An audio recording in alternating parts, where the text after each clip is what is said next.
où l'on reparle de l'aéroport international Nantes-Rennes. Ce projet qui semblait aux oubliettes vient de ressurgir au grand jour.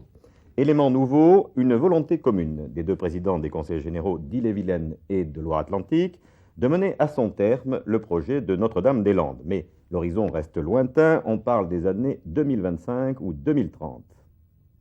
Il y a 3 mois, Château-Bougon devenait aéroport international de Nantes-Atlantique.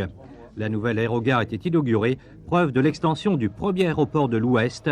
Avec 1 million de passagers en 1 an, Château-Bougon est le 8e en France. 100 millions de francs d'investissement ont été réalisés depuis 1987 pour le développement de son trafic international. Mais à l'horizon 2028, Nantes-Atlantique sera probablement saturé avec un trafic de 4 millions de passagers, d'où la nécessité d'une nouvelle plateforme.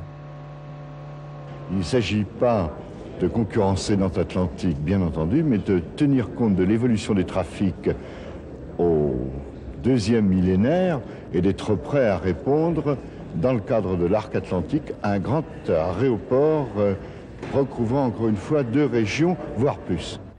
Depuis 15 ans, le département de Loire-Atlantique constitue une réserve foncière à Notre-Dame-des-Landes. Un site nettement plus proche de Nantes que de Rennes. Pourtant, l'Ille-et-Vilaine avait déjà apporté son soutien au projet l'an passé. Pierre Mégneury est en effet favorable à un aéroport du Grand Ouest dans la perspective de l'arc atlantique. Même à Rennes, ce vieux projet est vu d'un œil favorable par la Chambre de commerce. L'aéroport de Saint-Jacques n'a pas de réelle vocation internationale.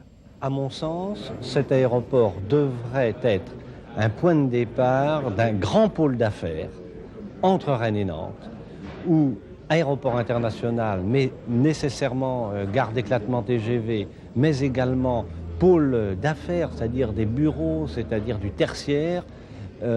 Ceci aurait un rôle, si vous voulez, au niveau de l'aménagement du territoire et de la dynamique du Grand Ouest européen, très important. En fait, l'aéroport rennais est plus perturbé actuellement par la concurrence du TGV que par la perspective lointaine d'un nouvel aéroport au nord de Nantes. Une plateforme de dimension européenne qui pourrait voir le jour dès l'an 2000 si les autres collectivités suivent.